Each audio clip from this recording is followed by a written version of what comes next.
Good morning, class. We're going to turn now to chapter 14, which is crime. A lot of times we attach the broader label of deviance, and but what we're really talking about is crime. But I'm going to begin by talking about deviance. But before I get into it, this is a fairly long chapter. I'm thinking we need to break it down at least into 2 sections, maybe even 3. We'll see how it goes. I'm going to try to talk for about 20 minutes. And then we'll do the next one, and we may end up with 3 sections of chapter 14. I've loaded up my notes because there's a couple of things. There's some tables I want to show you as we go along. So you'll find these in the notes section of your content area. Okay, now let's talk a little bit about deviance. Anytime we talk about deviance, we say, okay, somebody is a deviant. What are they deviating from? Well, they're deviating from norms, okay? Now, I believe I did this last time. Let's see. How did that work? And I was able to type. Let me see here. Anytime we talk about deviance, which is the overarching concept which subsumes crime, anytime we talk about deviance, we're talking about a violation or breaking norms. Breaking norms, okay? And so then the question is, what's norm? Well, norms exist on 3 levels, and I want to spend a couple minutes talking about them. We have folkways, mores, and laws. So let's spend a few minutes talking about these. Now, obviously, it's only when you break laws that you become a criminal, right? And then we're talking about crime. But to break any of these makes you a deviant. So let's talk about them. Folkways. The guy who came up with the concept of folkway was an early 19th American. Yeah, I think it was 19th American sociologist named William Graham Sumner. I mean, I think he lived into the 19th century, or into the 20th century. But he talked folk folkways as patterned ways of doing things. Okay, and what he's capitalizing on here is just the idea that people like to habituate their behavior. Okay, you get up in the morning, and you brush your teeth the same way every time. You tie your shoes the same way. When I put my pants on, it's always the left way. I mean, you do things the same way over and over again. And it's kind of like you go on autopilot. You do this stuff, and then you're done, and you're ready to go about your day. But a folkway, okay, is a patterned way of doing things, and so these things become built into the culture, become expected, okay, and we do them that way. And if you don't do them that way, we think of folkways as being kind of silly, but they're not. They're important, okay. So a folkway is whenever you are introduced to somebody, you shake with your right hand, even if you're left-handed, right? That's a greeting. That's a folkway, and it developed for a reason, and then a lot of times the reason goes away, but it's still there, that we still continue the behavior. So it's my understanding the notion of folkways came from the idea that back when people carried swords, the symbolism is that I extend my hand to you without a sword in it, all right? It's in friendship. And so we shake hands, so we know that I don't have a sword and you don't have a sword, so we can get along, right? So that's what's going on here. It's a custom that builds up over time. And so now, if you're in a meeting and you don't shake somebody's hand, it's rude, okay? I tell you, we just had the Summer Olympics, 2016, and an Israeli, a Jewish guy, beat a guy from Iran in, I think it was wrestling or something. They got all the sports now, different sports, but some kind of a physical contact sport. The guy from Iran who was defeated refused to shake the hand of the Jew, okay? Because the Olympics is all about brotherhood and all this kind of stuff. But here you got an anti-Semite refusing to shake the hands of this Jewish guy who beat him. So it's kind of a big deal, you know. So we have all these folk ways, all of these patterned ways of doing things that started out for a reason, and sometimes the reason goes away, we continue to do them. So we used to, at a wedding, throw rice. Okay, well, rice was a symbol of fertility. Then they found out it was killing birds, so they quit throwing rice. But we have all of these symbols, these symbolic things, and they're built into our customs. So guys wear a tie when they dress up. Okay, just eye contact. That's defined by our culture. There's all these things that are defined by our culture. If you want a good rule book for folkways, look at a book of etiquette. Okay. If you violate rules of etiquette, you don't go to jail. The police don't come get you. There's no etiquette police. But people look at you and think, man, this guy's not with it, right? I mean, if you don't set your table right, people look at it and think, man, that's not right, you know? If you don't wear the right kinds of clothes under the right kinds of circumstances, people think, man, you know, if you go to a funeral in a yellow suit, people are going to think, what in the world is this guy thinking, right? Yeah, I mean, there's just these customs, okay? And if you violate them, you're violating the folk way. All right. The next thing I want to talk about is a mores, M-O-R-E-S, okay? And a mores is a more salient norm. It's a more important norm, more important than a folk way. So my best example of that is like abortion. Abortion is legal, Roe v. Wade, 1972. But still, I would like to think, and I don't mean this as a pro-life statement, I'm just making a statement. I'd like to think that people who engage in that behavior don't feel real good about it. I mean, there's some sanction there, right? I mean, it's not something you're proud of. I don't guess. I don't know how you could be, but it's something that some people do out of necessity. They do it, and you know, it's not breaking a law. It's legal in the United States. Now, I'll tell you this: it used to be illegal. When I was your age, it was illegal. Okay. And I grew up in a different time than you. Girls, you know, would disappear. I mean, it was like, where's Sally Sue? Well, I haven't seen her for weeks, you know. Oh, she's living with her sister, you know. Well, why does she do that, you know? And then she comes back next semester, you know. And then some girls would go to Europe to get abortions where it was legal. Some would use back alley practitioners. So it was different back then, and there was, but now it's legal, okay? It used to be illegal, now it's legal. And, but it's still not, a positive sort of thing, okay, is what I'm saying. All right. Okay, and then we have laws. Now, there's two kinds of laws. There are felonies and there are misdemeanors. Misdemeanors are less serious law violations, like driving too fast.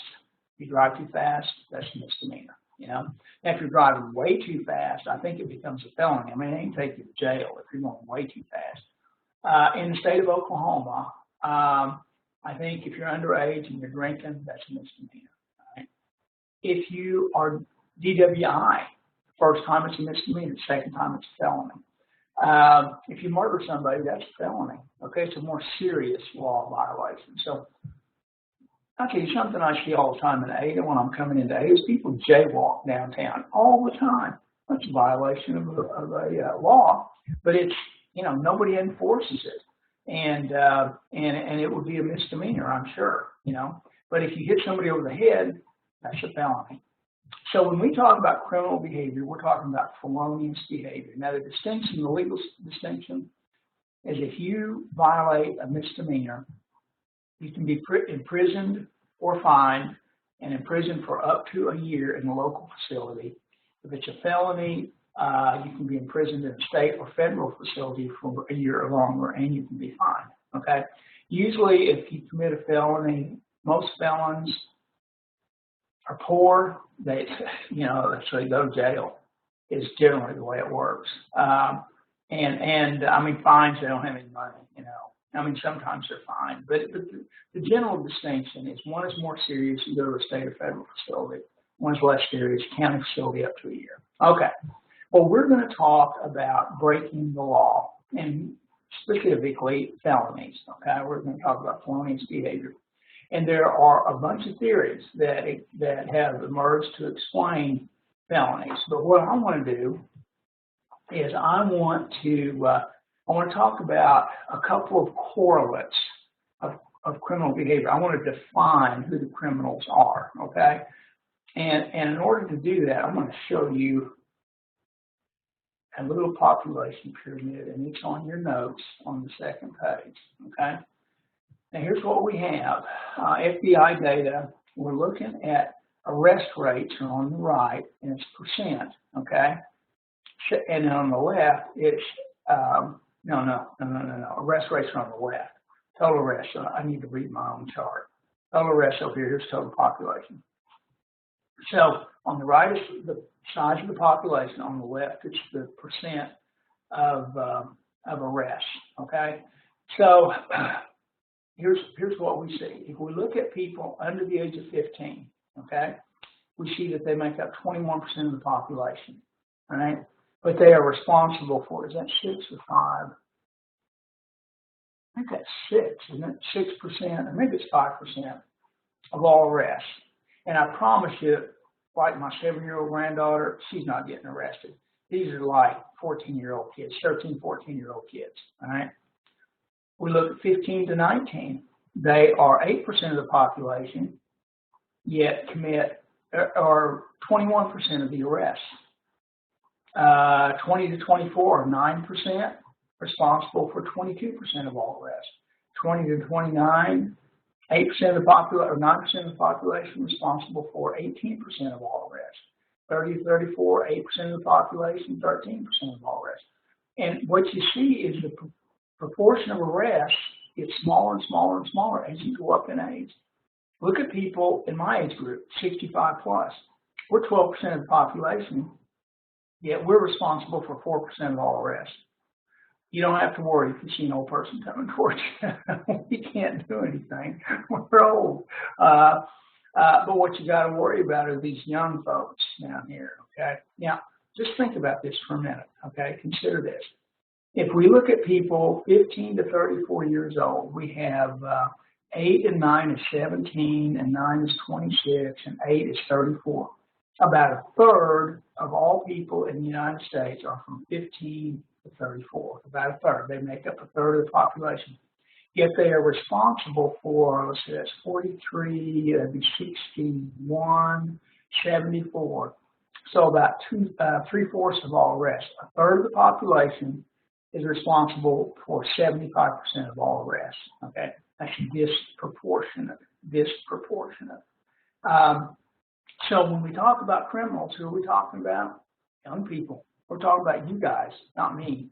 We're talking about you guys, young people. They're the ones who get arrested. Okay, they're the ones who are breaking the law. Now, it's not just all young people. Okay, we can further break this down by gender. All right. If you look at prison populations, guys are like 94% of all prison inmates. Girls are 6%.